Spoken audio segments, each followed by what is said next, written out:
The North Carolina Republican Party has produced an ad which is using snippets of Reverend Wright and saying that you're too extreme for North Carolina. I'm wondering what your reaction is to that, and whether you think John McCain's request that it not air is sincere. Well, my understanding is that the Republican National Committee and John McCain have both said that the ad's inappropriate. I take them at their word, and I assume that if John McCain thinks that it's an inappropriate ad, that he can get them to pull it down, since he is their nominee and standard bearer. So what's this notion that after Pennsylvania that you can't close the deal, that you're not a deal closer here? What do you say to people to prove that you can close the deal? Well, you know, the way we're going to close the deal is by winning, and right now we're winning. And you know, what we'll do is keep on campaigning in Indiana and North Carolina and Oregon and these other states. And at the conclusion of all these contests, people will go back and take a look and say, who's won? And once we have, you know, I think a pretty strong case to make that we've won more delegates, we've won more states, and we've won more votes, then it'll be you know, I think apparent that we'll be in the strongest position to win in November. Senator. Go ahead. Senator, the demographics here in Indiana, though, are very similar to Ohio and Pennsylvania. If you can't win there, how do you win here? Well, you know, I think that there's a big difference between Indiana and those other two states, and that is that people are a little more familiar with me here in Indiana. Look, what's been interesting, I think, during this process is that when we win states by 15 or 17 or 18 points, somehow those have all been discounted. In all the states that have been the focus of attention, Pennsylvania, Ohio, and Texas, we started off 20 points behind. I'm sorry, sir, let me just finish responding to the question. These are states that where we were 20 points behind before the Reverend Wright controversy.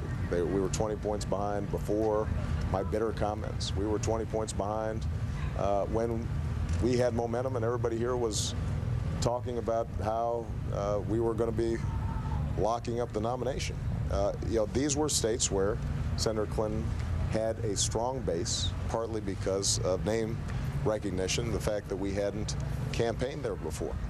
And so, you know, I think that it's important to put this in perspective. We made enormous ground in all these states, made up enormous ground in all these states. But when you start off that far behind, obviously it's going to be a little bit tough.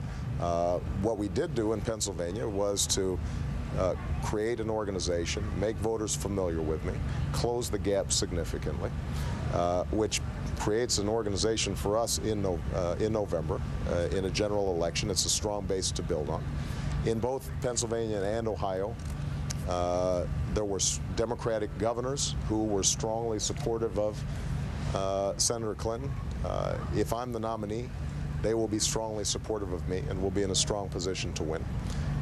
And so, and by the way, you know, among all these groups that people have been focused on, you know, blue-collar workers or you know, white working-class folks, we did better in Pennsylvania than we did in Ohio. So we're continually making progress. We haven't gone backwards. We're actually going forwards.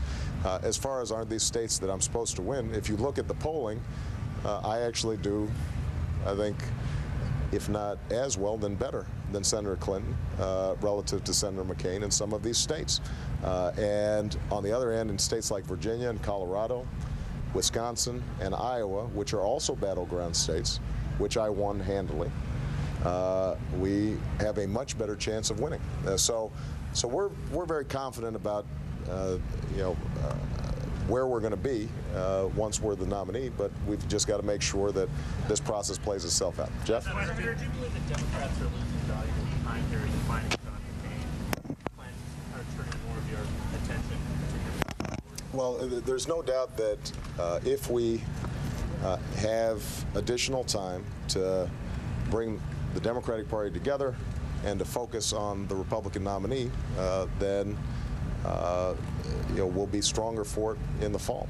And that's why we'd like to wrap up this campaign as quickly as possible.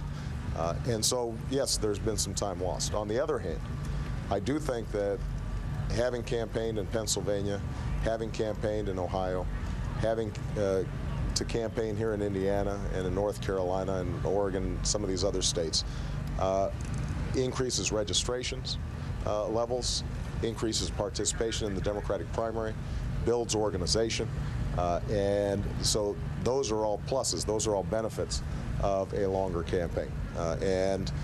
Again, I'm confident that whoever the nominee is, that the Democratic Party will be unified in August and will be unified throughout the fall. I think that that nominee will be me.